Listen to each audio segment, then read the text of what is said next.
Hello everyone, मगाशी आवाज येत नव्हता, आता परत तुम्हाला आवाज यायला लागला असेल. तर या व्हिडिओमध्ये आपण मायटोसिसचे पॉईंट्स जे NCERTमध्ये दिलेले आहेत ते सगळे बघूया. ठीक आहे, चला. तर पहिलं बघूया कुठं होतं मायटोसिस, आणि मायटोसिस हा डिव्हिजन नेमकं काय आहे. तर it is the cell division occurring in the somatic cell. Which cell? Yes, it is also called as equational division, as the number of chromosome in the parent and progeny cell is same. Mitosis is generally seen in diploid cell. कुठल्या प्रकारच्या सेलमध्ये दिसतं? हे diploid सेलमध्ये असतं. It also occur in haploid cell. हॅप्लॉइडमध्ये पण होतं, पण मेजरली कशामध्ये होतं? हे diploid cell. It also occur in haploid cell of some lower plants and some social insect like हनीबीमध्ये असतं बघा. ते हनीबीमध्ये होत असतं, ते तुम्हाला नंतर कधीतरी सांगेनच मी. It involve major reorganisation of all cell components. म्हणजे पुन्हा सेलचे कंपोनंट्स रिऑर्गनाइज होतात. मायटोकॉन्ड्रिया, क्लोरोप्लास्ट, न्यूक्लियस, ह्या सगळ्या गोष्टी. आता आपल्याला माहिती आहे की it has two main stages, karyokinesis and cytokinesis. Karyokinesis and cytokinesis. First karyokinesis, that is division of nucleus. It has how many phases? 4. कुठल्या कुठल्या? Prophase, metaphase, anaphase, telophase. बरोबर, तुम्हाला डायग्राममध्ये दिसत असतील. तर प्रोफेजमध्ये काय होतं? Condensation of chromosome. बरोबर, आणि स्पिंडल फायबर तयार होतात. मेटाफेजमध्ये काय होतं? सगळे क्रोमोझोम इक्वेटरला अरेंज होतात. बरोबर, देन काय होतं? ते क्रोमोझोम सेपरेट होतात. बरोबर, सेपरेट झालेले क्रोमोझोम रिस्पेक्टिव्ह पोलला पोहोचतात ॲनाफेजमध्ये. आणि टेलोफेजमध्ये काय होतं? पुन्हा 2 न्यूक्लियस तयार होतात, न्यूक्लिअर मेम्ब्रेन वगैरे रिअपिअर होतं. तर बघूया आता वन बाय वन. पहिलं बघूया आपण प्रोफेज. आता प्रत्येक फेजमधला मेजर इव्हेंट लक्षात ठेवायचा, जो तुम्हाला मॅच द पेअरला येऊ शकतो. मेजर इव्हेंट काय झाला प्रोफेजमध्ये? ओके, तर बघा सुरुवातीला आपला जो सेल आहे असा दिसतो. आतमधले क्रोमोझोम हे असे क्रोमॅटिनच्या फॉर्ममध्ये असतात, थिन थ्रेड लाईक. सो प्रोफेजबद्दल आता, prophase is the longest phase. Underline करा, महत्त्वाचा पॉईंट आहे. It is the longest phase in mitosis. Prophase is the longest phase. It follow S and G2 phase of interphase. आपण बघितलं interphase मध्ये आधी काय होतं? G1, नंतर S, नंतर G2, आणि मग कुठली फेज असते? M phase. M फेजची पहिली कोणती? प्रोफेज. म्हणून हिला काय म्हटले? It is follow. ही कशानंतर येते? S आणि G2च्या नंतर. कुठली फेज आहे? Prophase. In the S and G2 phase काय झालेला असतं बाळांनो? DNA मॉलिक्यूल काय झालेला असतो? इंटरविन झालेला असतो. डबल होतो DNAची लेंथ. काय होते? डबल होते. तो इंटरट्विन म्हणजे तो क्रोमॅटिन सारखा, दोऱ्यासारखा दिसत असतो. तो कसा बनतो आता? हे बघा, त्यात काय काय होतं? तर पहिली गोष्ट काय होतं? कॅरेक्टरिस्टिक फीचरमध्ये पहिलं क्रोमोझोमल मटेरियल म्हणजेच क्रोमॅटिन फायबर दोऱ्यासारखं असतं. ते काय होतं? Are untangled and condensed form mitotic chromosome. अनटँगलमध्ये एकमेकात कॉईल असतात. काय असतात? एकमेकात कॉईल असतात. ते सेपरेट होऊन त्याचं कंडेन्सेशन चालू होतं आणि क्रोमोझोम बनायला सुरुवात होते. म्हणजे तुम्हाला इन जनरल जर टिपिकल क्रोमोझोम बघायचा असेल तर तो कधी दिसणार तुम्हाला? मेटाफेजमध्ये. कुठं? म्हणजे क्लिअरली मेटाफेजमध्ये दिसतो. पण मेटाफेजमध्ये दिसणारा क्रोमोझोम हा तयार कधी होतो? ॲनाफेजमध्ये. कसं? तो काय होतो बाळांनो? अनटँगल्ड होतो आणि देन काय होतो? कंडेन्स होतो, जाड होतो, जाड. तो आधी दोऱ्यासारखा असतो, thin thread like. Is converted to thick condensed chromosome. They are seen to be composed of 2 chromatid. Chromosome किती क्रोमॅटिडनं बनलेले असतात? 2. मध्ये सेंट्रोमेअर असतो. बरोबर का?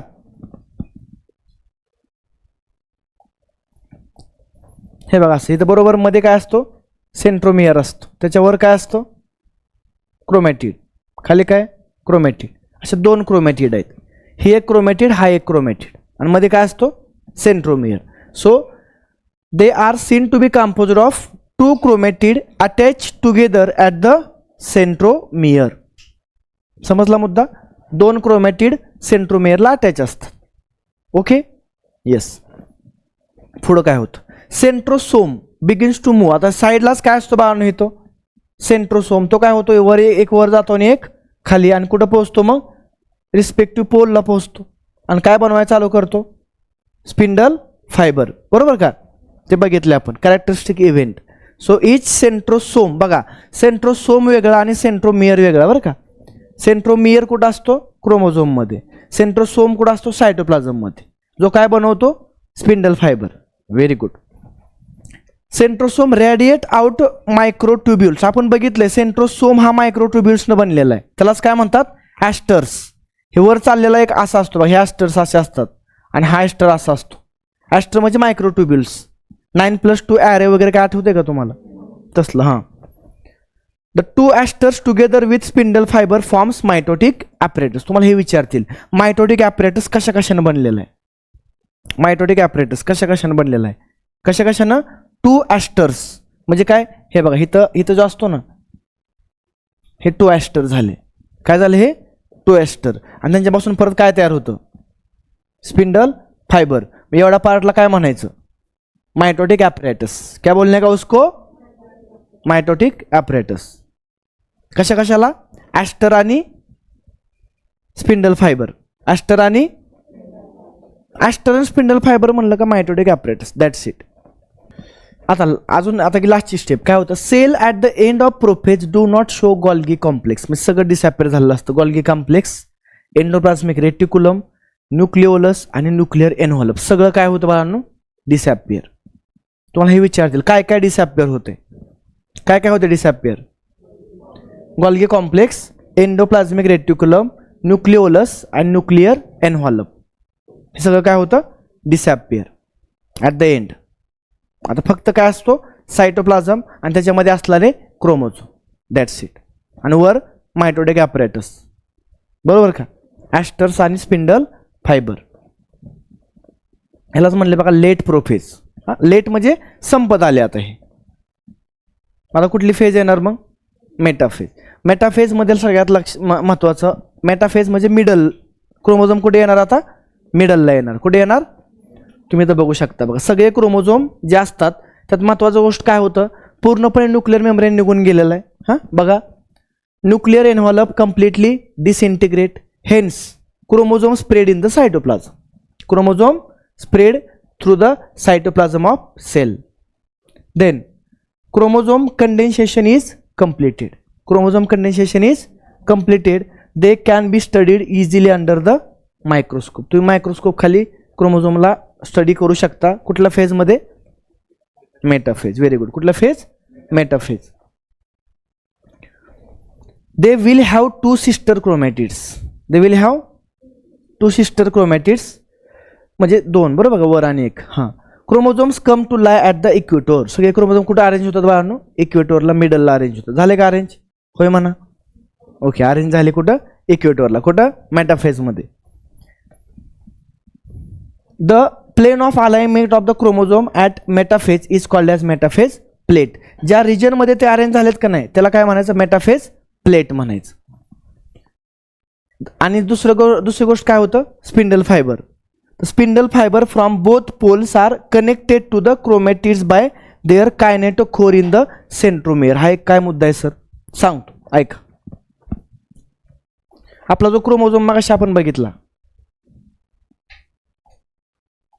मध्ये काय बघितलं आपण? सेंट्रोमियर. हे काय? क्रोमॅटिड. हे काय? क्रोमॅटिड. दोन क्रोमॅटिड. त्याच्यामध्ये कोण आहे? हा सेंट्रोमियर. ह्याच्यावरती एक प्लेट असते. काय असते त्याच्यावरती? एक प्लेट. त्या प्लेटला काय म्हणायचं? कायनेटोकोर. काय म्हणायचं? मग स्पिंडल फायबर जे येतं ना बाळांनो इथून, ते कुठं अटॅच होतं? डायरेक्ट कायनेटोकोरला. हे विचारतील तुम्हाला. During metaphase spindle fibre from both poles are connected to chromatid by their dash dash in the centromere. Kinetochore in the centromere.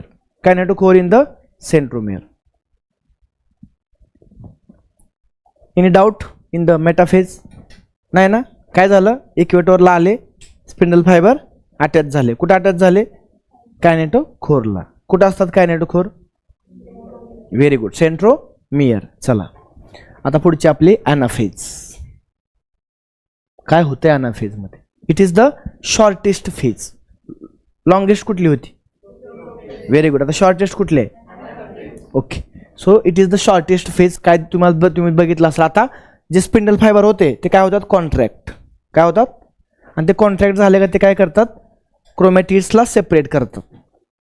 काय करतात, सेपरेट करतात. सो बघा आता, it is the shortest phase in the mitosis. Centromere of each chromosome divide, कसा divide होतो, longitudinally, divide longitudinally, resulting in the formation of 2 daughter chromatids. 2 daughter chromatids काय होतात, तयार होतात. इथंच ॲक्च्युअल लक्षात ठेवा बाळांनो, क्रोमोझोम तेवढेच होते, DNA डबल झालता एसमध्ये. त्यामुळे काय होतं, ज्यावेळेस क्रोमोझोमचं कंडेन्सेशन चालू होतं त्यावेळेस काय होतं, प्रत्येक क्रोमॅटिड जे असतात ते डुप्लिकेट होऊन एका, तुम्हाला दिसताना क्रोमोझोम असतं ते पेअर असतं. काय असते, पेअर. म्हणजे 46 क्रोमोझोम नसतात तिथं. तिथं टोटल क्रोमोझोम किती असतात, 92. कशामुळं, क्रोमोझोम DNA लेंथ वाढल्यामुळं, DNA डबल झालता ना, तर डबलवाला DNA काय करतो, डबल नंबर ऑफ क्रोमोझोम काय करतो, बनवतो. कधी, प्रोफेजमध्येच. आणि ते अरेंज होतात, अरेंज होताना ते डबल असतात. म्हणजे किती असतात, 92. त्यातले मग काय होतात, 46 वर 46 खाली जात. कळलं का. किंवा तसे जरी नाही झाले तरी काय होणार आहे, निम्मा DNA वर आणि निम्मा DNA खाली, म्हणजे इक्वल DNA डिस्ट्रीब्युशन होणार आहे. समजतंय का तुम्हाला. आणि DNA पासून क्रोमोझोम बनतात. इक्वल जर DNA गेलं तर इक्वल क्रोमोझोम, वर 46 खाली 46 असं. सो काय होतं बघा, formation of 2 daughter chromatid. Centrosome divide झाल्यामुळं, बरोबर का, डिवाइड झाल्यामुळे काय होतं, formation of 2 daughter chromatid, chromosomes of the future daughter nuclei. As the spindle fibre contract, chromatid move from the equator to the opposite pole. आणि त्यावेळेस ते कसे दिसतात, बंच ऑफ बनाना. हे कधी सांगितलं तुम्हाला, 10th मध्ये स्टेट बोर्डमध्ये सांगितले.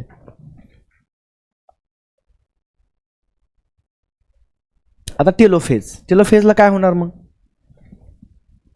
Chromosome cluster at opposite pole. सगळे क्रोमोझोम आपल्या आपल्या अपोजिट पोलला काय होतात, क्लस्टरमध्ये गोळा होतात. So chromosome cluster at opposite pole and uncoil into chromatin fibres. Uncoil into chromatin fibres. Nuclear envelope परत काय होतं, स्टार्ट होतं अपियर व्हायला. Assemble around the chromatin fibre. Thus 2 daughter nuclei are form. 2 daughter nuclei are form. Nucleolus गायब झालं ते काय झालं, परत appear. Nucleolus, Golgi complex and ER रिअपियर. Okay. आणि the spindle fibre disappear. Spindle fibre disappear, निघून जातं स्पिंडल फायबरचं काम संपलं. आता काय झालं, 2 न्यूक्लियस तयार झाले. सो एकाच सेलमध्ये किती न्यूक्लियस आहेत, आता एकाच सेलमध्ये 2 न्यूक्लियस आहे. एकाच सेलमध्ये 2 न्यूक्लियस. आता मग काय करावं लागेल, सायटोप्लाझम डिवाइड करावं लागेल. टिलोफेज संपायच्या वेळेसच काय होतं, हा नॉच तयार झालेला असतो ॲनिमल सेलमध्ये. म्हणजे टिलोफेजमध्येच काय होतं, सायटोकायनेसिस स्टार्ट होतं. सायटोकायनेसिस म्हणजे काय, division of cytoplasm resulting in the formation of daughter cells. Daughter cells. It start when telophase is in progress. कधी स्टार्ट होतं हे, टिलोफेज प्रोग्रेस असतानाच. आता सायटोकायनेसिस इन ॲनिमल सेल थोडं वेगळं असतं. काय दिसते बघा तुम्हाला इथं, हे झालं टिलोफेजचा सेल, 2 न्यूक्लियस. आता तिथं काय होतं बघा, असा क्लिवेज फरो तयार होतो, असा आतमध्ये notch. So here cleavage furrow is appeared in the plasma membrane. Plasma मेम्ब्रेनला क्लिवेज फरो काय होतो, अपियर होतो. It gradually deepen. हे आतमध्ये काय होतो, असा आत आत आत आत काय होतो, जायला चालू करतो. It gradually deepen and joins in the centre. सेंटरला काय झाला, तो जॉईन झाला. सेंटरला काय झाला, जॉईन झाला. And dividing the cytoplasm into 2. Deep deep deep होत जातो. सो क्लिवेज फोरो महत्वाची लाईन येत.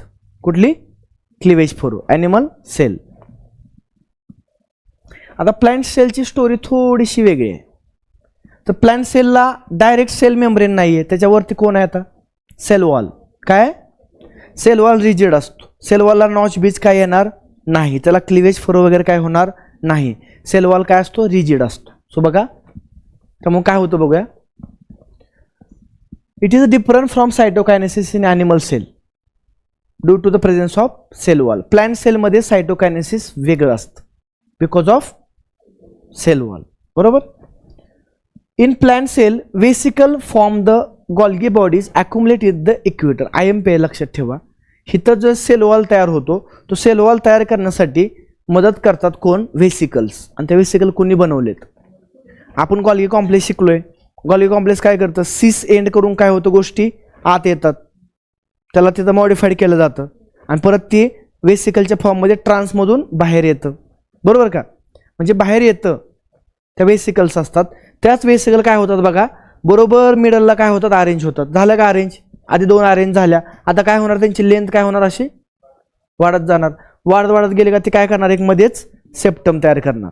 बरोबर का? So in plant cell vesicle form from Golgi bodies accumulate at the, बरोबर मिडलला काय झालं? गॉल्गी बॉडीचे व्हेसिकल अरेंज झालं. It grows outward. आउटवर्ड काय होणार? ते ग्रो व्हायला चालू होणार. And meet the lateral wall. Lateral wall म्हणजे ह्याला काय झालं बघा, ते भेटलं इथं मीट झालं. Meet the lateral walls. They fuse together to form cell plate. मध्ये काय तयार झालं आता? Cell plate. They fuse together to form cell plate. It separate. Cell plate काय करते? Separate the 2 cell. बरोबर का? Separate the 2 daughter cell. Later the cell plate become the middle lamella. आपण बघितलं सेल वॉलचा पार्ट होता मिडल लॅमेला, है की नाही? मग प्रायमरी वॉल, सेकंडरी वॉल होतं बघा. सेल वॉल आठवलं का? सेल वॉल तिथं. तर मिडल लॅमेला तयार होतो आणि तिथून मग काय होतं? सेल वॉल प्रॉपर तयार होतो आणि 2 सेल काय होतात? सेपरेट होतात. हे झालं cytokinesis in plant cell. Cell plate, cleavage for animal cell, cell plate plant cell. Cell plate कशापासून तयार होते? व्हेसिकल पासून. व्हेसिकल कोण बनवतात? Very good.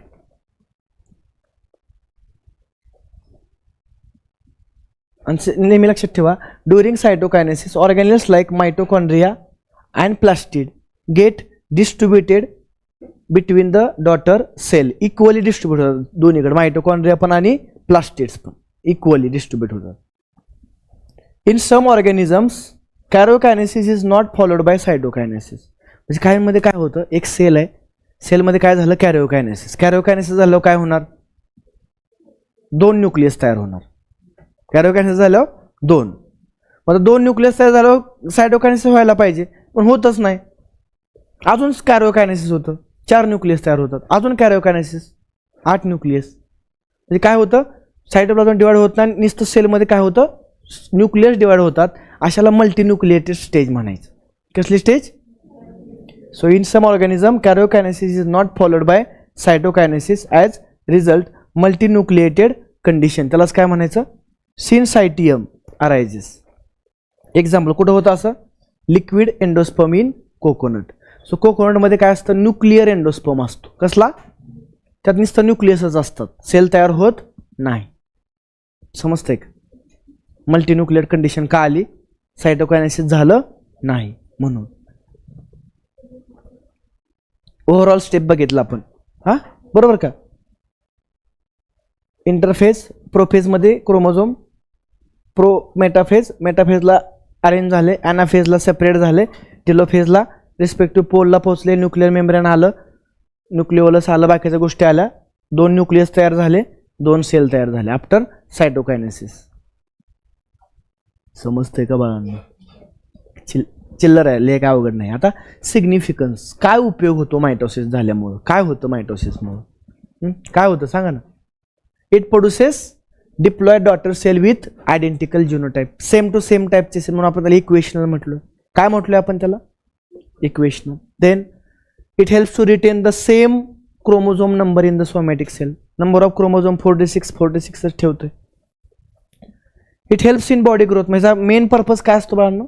Body growth and of multicellular organisms. Mitosis in the meristematic tissue helps in the continuous growth of plant throughout the life. प्लांटचे जे मेरिस्टेमॅटिक tissue असतात तिथं काय होतं? मायटोसिस होत असतं. कंटिन्युअसली तिथं काय होत असतात? सेल तयार होत असतात. त्यामुळे त्याची ग्रोथ काय होत असते? कंटिन्यू वाढत असते. Plant throughout the life वाढतं, है की नाही?